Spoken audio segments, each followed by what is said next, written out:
makeup, or almost finished my makeup, but I wanted to do my brows and cheeks with the two products I wanted to introduce today. So the first one is this Dejavu eyebrow color in ash brown. I know in this overcast and indoor lighting it's really hard to see, it looked dark, but in the light it's kind of like a lightish brown color. So ever since dyeing it, it starts to fade more, and I noticed that my brows stand out a little bit too much. Even though they're not that thick or dark, it's still like a dark brown, so in contrast I feel it's a little bit heavy. So I just picked this one up from Dejavu because I love their cream eyeliner. It's long lasting, I think waterproof, and it does a really good job at just staying the entire day. I guess it's long lasting, but yeah, this one is not really thick like some of the other popular brands, and I felt that it did a really good job at covering the brows, so I have really been loving using this lately. So this is my brow with no product. I think it's going to be a little bit hard to see, but let me try to show you how the mascara looks.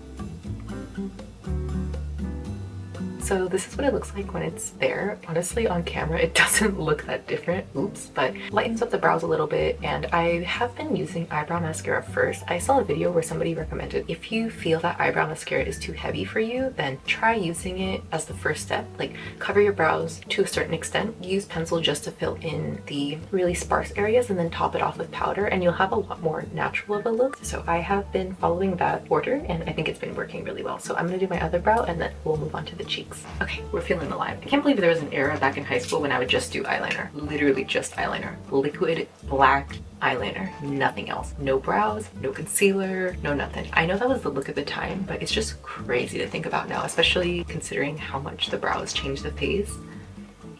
And next is going to be this 2AN Dual Cheek in Love Rosy. I really like that it comes with two shades that are meant to match each other already perfectly in this set. It's a matte duo, like there's no shimmer in either of them, but I love the nuanced kind of color because you're blending two together rather than just one on your cheeks. So I'll first use the lighter color in the palette and then put it all over my cheeks, just kind of all around this area. I'm not really careful with it, I think, because it's so light too. I think the pigmentation is not that strong, so you can be pretty heavy-handed if you like. And then I'll go in with the accent color and put it right here, right below my eye bags, like just above my like cheekbone, try to like keep it in that area, and then you get a little bit of a rosy look like this. I think it's kind of hard to see, but since doing my hair on camera was a lot of work, I just did it off camera and came back and wanted to finish introducing the last makeup products plus the other spring favorites that I had. So the last makeup products are going to be the lips, of course, and I have these three right here. The first one is this colorgram nude blur tint in light apricot. As somebody with pretty pigmented lips, I find that I do want to conceal them, but using concealer is a little bit heavy, so I'm glad that I found this matte tint that doesn't dry out my lips too much. That was definitely a concern of mine, but I think that this is the perfect base for any warm toned lip tint that I'm going to put on top of it, which leads me to the next product, Ink Mood Glowy Tint in Iebe Hitsio Koraru, which basically translates to a coral that warm springs gotta have. Totally agree. I think it warms up my complexion without being too bright. It's a tint that is not really long lasting, but it does give your lips like a nice tint throughout the day, which is nice. I think recently a lot of the tints that I have just kind of sit on top of the lips but don't actually tint the lips like they should in the name. So I'm glad that I found this one, and I'm actually running out. I can see inside it. I only have that much left, so I'm really scraping the bottom to get everything that I can. I might pick this up or try to find a replacement for it, but recently I've been using this every day. The last product that I put on my lips to top it all off is this bbia overglaze in peach syrup. I love the color. It's not too sticky, it has a little bit of a plumping effect too, which is nice. It's just a great topper. I don't think like it lasts long, but maybe that's not what you're looking for in a gloss anyways. It gives a really nice glow to the lips too, so I've been enjoying that a lot. And now for hair care and skincare. Skincare, I only have one product, and it's going to be this Brown Lab Birch Juice sunscreen. It's a rediscovered fave. I bought this back in February because I was running out of the Biore UV Essence, which I love. It's a great cheap sunscreen, but it's a little bit drying for the winter time, so I wanted something that brought a little bit more moisture back into my skin. When I got this, I was shook. I just remembered how easy it is to use. I think I don't have to worry about it at all. Like, is it going to mix with my other products, or is it going to pill under makeup? Absolutely zero. It just works flawlessly. It goes on really nicely. It's not sticky. It settles well, but then also gives you a little bit of a glow because it is moisturizing. Totally love it. No frill sunscreen. Isn't super expensive compared to other ones too. So if you're in the market for a sunscreen, but you are so overwhelmed by all the other options, never can go wrong with a tried and true. So really been enjoying this one. on. And for hair products, we have these three right here. The first one is going to be this Orbis Essence in Hair Milk, and I have pretty thin damaged hair, so my ends tend to get really dry easily. So if I don't use some sort of essence or serum before I dry my hair, it is tumbleweed city. It is so bad. So I bought this after seeing that it was really highly rated, and I feel that gives my hair so much more moisture and shine than it would if I didn't use this. If you are somebody with thin hair too, like you worry that some products are going to be a little bit too weighing on the hair, it'll make it look really no volume. This does exactly the opposite. It just brings life really back into your hair. So really been enjoying this and cannot go anywhere without it. Like any trip I will put into a small bottle because I absolutely need to have this when I style my hair. And the last two products are going to be like baby hair taming products. The first one is known to all. I think it's so popular right now. It's the matomage hair styling stick, and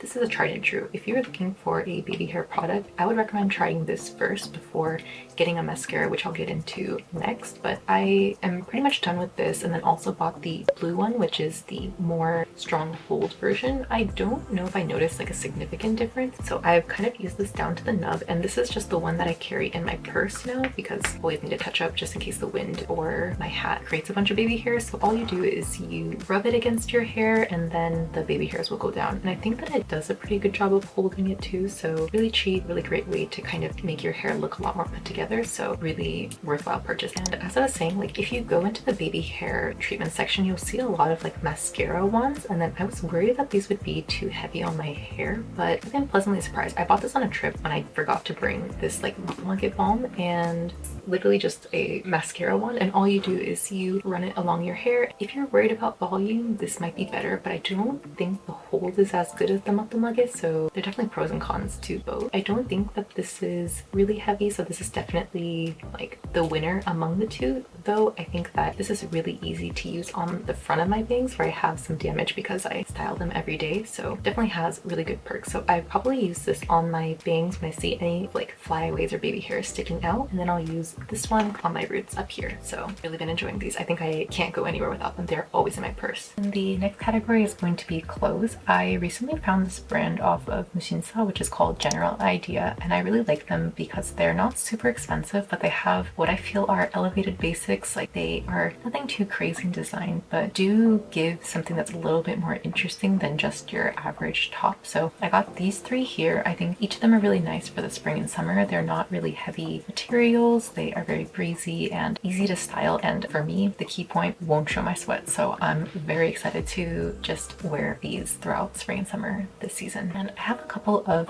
food favorites as well. These are just snacks that I have been eating nonstop is not incorrect, but also I don't want to expose myself like that, but these are just the two snacks that I have been really into lately. And the first one is this chupa chups sour bite gummies, and if you look at them, they're basically, what is it, like the sour straws or the what are they called? Oh god, it's like the balloon with the face in America. I love any kind of sour candy from the States, like sour gummies, and I had a really hard time finding anything comparable. We have gummies that have sour powder on them, but I don't think they hit the same. So when this came out, I was like, yo, this looks American. It does give me that feeling that I'm eating like an American sour candy. So it wouldn't beat me if it's not a salty snack. So I have this potelong shio aji. I know jagariko get like hype, and for good reason. I love jagariko, but there's something about the texture of this that's really light and easy to like keep eating. It's a great snack to just have on hand, and I really love it. It's a little bit minor, but still able to find at Matsukiyo or like the convenience store as well, so definitely give this a shot. So the last two that I have are a book and TV show favorite. So the book that I read, which is my first book in a really long time, it's kind of embarrassing though. It is Bob Iger, sorry if I'm mispronouncing it,